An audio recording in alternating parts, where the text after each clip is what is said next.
All right, welcome to Cesspools, a look back at Soundgarden. And we're going to go straight into some facts that I got off of needsomefun.net. And we'll start with Soundgarden is an American rock band formed in Seattle in 1984 by singer and rhythm guitarist Chris Cornell, lead guitarist Kim Thayil, and bassist Hiro Yamamoto. Lead guitarist Kim Thayil's parents come from the Kerala province in southern India. Kim met Chris Cornell when they were roommates in Seattle, and they were studying philosophy at the University of Washington. Soundgarden were pioneers of the grunge music genre, which mixed elements of punk rock and metal to make a sludgy, murky sound through the use of fuzzy-sounding distortion in the guitars. They jumped to the legendary punk label SST for their first full-length album, Ultra Mega OK. VH1 ranked Soundgarden at number 14 in their special 100 Greatest Artists of Hard Rock. Bassist Ben Shepherd worked in manual labor after high school and entered the grunge scene when he worked as a roadie for Nirvana. Soundgarden are quite good, remarked Black Sabbath's Tony Iommi. It's very much like the same sort of stuff that we would have done. The album was Bad Motorfinger, and it came with the bonus CD SOMMS, which stands for Satan Oscillate My Metallic Sonatas, and is palindrome sentence, which means it's the same backwards and forwards. A Soundgarden is a pipe sculpture that stands in Sandpoint Park in Seattle. Sounds are produced in the garden when air blows through the pipes. Soundgarden was the first grunge band to sign to a major label, and that was A&M Records in 1989. The band's second show ever was opening for Husker Du and the Melvins. They were one of the earliest signees to the grunge label Sub Pop. Artist The Spoon Man was the muse behind Soundgarden's hit song Spoon Man, the lead single off the band's massively popular effort Super Unknown. The tune netted Soundgarden a Grammy for Best Metal Performance in 1995. Joe McIver stated that, quote, Soundgarden are one of the bands I've heard closest to the original Sabbath sound, end quote. Cornell himself said when Soundgarden formed, we were post-punk. Pretty quirky. Then somehow we found this neo-Sabbath psychedelic rock that fitted well with who we were. Before forming Soundgarden, Hiro Yamamoto, Chris Cornell, and Kim Thayil were in a cover band called The Shimpson Seattle. The band's first recordings were 3 songs that appeared on a compilation for CZ Records called Deep Six. How many record labels were they on? They just jumped to a different one every week? Founding member Hiro Yamamoto earned a master's degree in physical chemistry at Western Washington University. So these guys are pretty well-educated dudes. Lead singer Chris Cornell was really named Chris Boyle. Well, but he was so smart they named him after like an Ivy League school. Yeah. Soundgarden won 2 Grammy Awards in 95. Black Hole Sun received the award for Best Hard Rock Performance, and Spoon Man received the award for Best Metal Performance. Soundgarden is one of the bands credited with the development of the genre of alternative metal. Metal Injection ranked Soundgarden at number 3 on their list of the 10 heaviest grunge metal bands. Following Cornell's suicide in 2017, a year of uncertainty for the band's future, Thayil declared in an October 2018 interview with Seattle Times that they would not continue as Soundgarden. They did, however, reunite in January of 2019 for a one-off concert in tribute to Cornell. All right, we're going to go through some of the lineup of Soundgarden. Kim Thayil, he was the lead guitarist. Matt Cameron, drummer, who was also drummer for Pearl Jam. Got a good career going for him. Ben Shepherd. And there was Hiro Yamamoto, and he was in Stereo Donkey. Love that band, dude. Chris Cornell. He was best known as the lead vocalist for Soundgarden and Audioslave. Cornell was also known for his numerous solo works and soundtrack contributions since 91, and he was the founder and frontman for Temple of the Dog. Across the entire catalog, Cornell has sold almost 15 million albums, almost 9 million digital, and 300 million on-demand audio streams, as well as over 30 million records worldwide. He's been nominated for 16 Grammys and won 3. He was voted rock's greatest singer. Cornell not had only had the charisma of a lead singer, but his voice stood out as something unique to fans. Guitar World readers voted Cornell rock's greatest singer. Cornell did struggle with depression for most of his life, and he was found dead in a Detroit hotel room. No one should have to die in Detroit. That's rough. On the morning of May 18th, after performing at a Soundgarden concert an hour earlier, his death was ruled a suicide by hanging.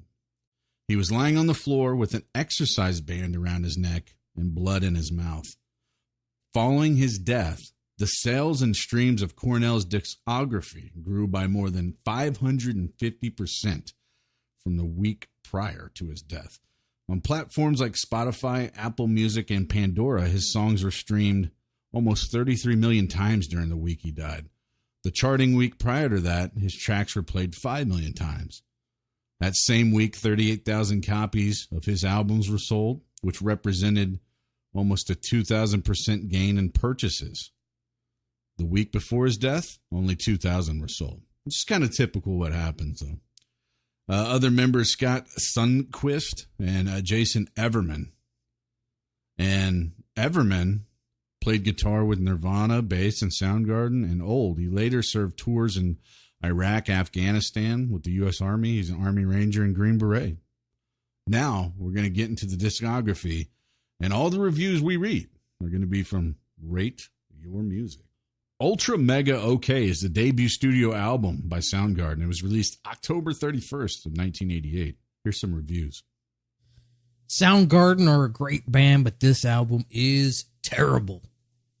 The only good song is Incessant Mace. The last song is 1 minute of blank space, and 665 and 667 are stupid backwards warbling jokes. Next one. Soundgarden's debut is a dark, murky, detuned collection of songs. It is an accurate retrospective when it comes to capturing the grunge scene in pre-Nirvana times. Most of the songs presented here are obscure numbers when compared to the band's now classic 90s hits. However, this is surely one of Soundgarden's more musically interesting and sometimes bizarre releases. And finally, an early grunge classic. In 1990, the album earned a Grammy Award nomination for Best Metal Performance. Louder Than Love is the second studio album and major label debut for Soundgarden. Due to the nature of some of the lyrics, particularly Big Dumb Sex, a parental advisory sticker was placed on the album's packaging. Louder Than Love would become the band's first album to chart on the Billboard 200, peaking at 108. Here's some reviews. Fucking fantastic album. The heaviness of some tracks really just smack you in the face. Cornell's voice is a lot more brash and less soulful than on later albums, but this isn't a bad thing, as he just rips through difficult melodies. And another one. Soundgarden at their rawest and finest. I was in high school when this album came out, and I remember thinking at the time that I've heard one more fucking power ballad, I would stab myself in the face. Then I bought Louder Than Love and Jane's Addictions, Nothing Shocking on the same day, and I knew that I could believe in music once again. Do you miss going out and buying albums when they come out, though? I kind of did. Because I used to go to stores and, pick up a couple CDs, and you feel good about it. Listen to it on the way home or whatever. That's dead now. It's just kind of like, it released at midnight on Spotify. Just you got YouTube, Spotify. Yeah. The album's graphic designer, Art Chantry, said about the title in the 2009 book, Grunge is Dead, The Oral History of Seattle Rock Music. They didn't have a name for the record. We were talking about it and joking, and I said, you should really call this record Louder Than Shit. They go, that's a great name. I go, no, call it Louder Than Fuck. Oh, that's great, they said. And Suzanne Silver goes, my band isn't putting out a record with fuck in the title. That's where Louder Than Love came from. Bad Motor Finger is the third studio album. The focus on the Seattle grunge scene helped bring attention to Bad Motor Finger. The singles Outshined and Rusty Cage were able to find an audience in rock radio and MTV. Bad Motor Finger became the band's highest charting album at the time on the Billboard 200. We have a couple reviews. A great, great hard rock record. Heavy, but with melodic command. Cornell was one of the great vocalists in hard rock history. What a range he had. Everything the guy did after Soundgarden was a terrible shame. I absolutely loved the tone of the guitars on this record. They just suck you in and won't let go. This is one of the best releases of the early 90s. While everyone wants to lump this record in with the grunge movement, I really have to consider it a metal album. The band predates grunge and their riffs are straight up metal. They're also very technical in their playing, and their effort and expertise really shine through on this record. A great listen. Badmotorfinger was nominated for a Grammy for Best Metal Performance. The album was certified double platinum in 96. Super Unknown is the fourth studio album. It was a critical and commercial success and became the band's breakthrough album. It debuted at number 1 on the Billboard 200, selling 310,000 copies in its opening week and reached high positions on charts worldwide. This is kind of when I got to know him, but I mean, I was born in 85, so it makes about sense. 5 singles were released from the album: The Day I Tried to Live, My Wave, Fell on Black Days, Spoon Man, and Black Hole Sun. That is a crazy amount of singles right there. The latter two won Grammy Awards and helped Soundgarden reach mainstream popularity. We got 2 reviews. The best album of the grunge era. This album encompassed the heavier aspects of Soundgarden's back catalog and combined them with pop, punk, and psychedelia with outstanding results. Dark lyrics sung and screamed by Cornell and inspired by his struggles with substance abuse and depression complement the strange, unorthodox musical compositions, creating one of the best hard rock records of the 1990s. This album is brilliant in almost every way and is still as powerful today as when it was released at the start of 1994. Finally, the last real masterpiece from the grunge years. In April 2019, Super Unknown was ranked number 9 on Rolling Stone's 50 Greatest Grunge Albums list. Down on the Upside is the 5th studio album. The band took a slot on the 1996 Lollapalooza tour and afterwards supported the album with a worldwide tour.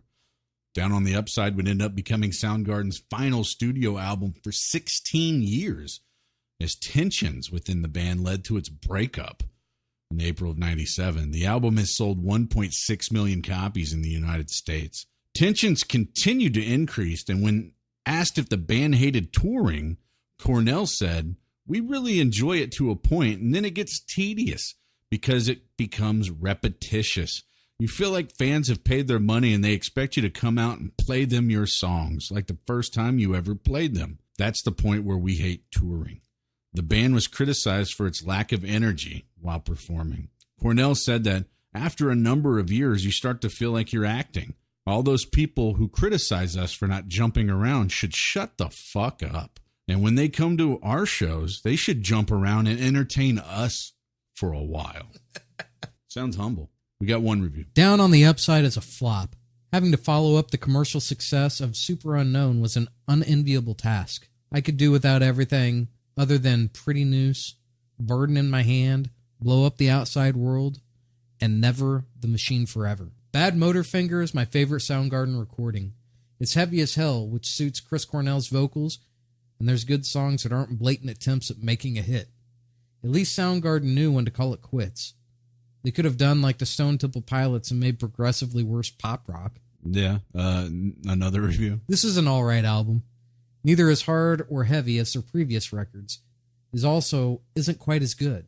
Not saying it's bad, because it isn't. It just feels kind of bland most of the time. But the band definitely knew to quit while they were ahead and didn't allow themselves to spiral down like so many others. And finally, like the last throes of a suffocating fish, Down on the Upside sure goes down kicking. It's still Soundgarden, no doubt about it, but when you start getting bored, keep telling yourself that it might help. I like more of it than I should, but I'm clinging to threads. When this album came out, it was basically the end of grunge music, the movement that had dominated my youth. When Soundgarden broke up not long after, the movement officially died. Down on the Upside is a subpar eulogy. Ouch. But this is also, we've done enough of these look backs. It starts to get around 3, 4, 5. Yep. Just goes downhill and it never comes back. But I think that comes with success, money, or just like Cornell said, you just get sick of it for some reason. Yeah, you get sick of the repetition. You've done the same songs every night for 16 years now. Finally, King Animal is the 6th and final studio album by Soundgarden. It was released November 13th, 2012.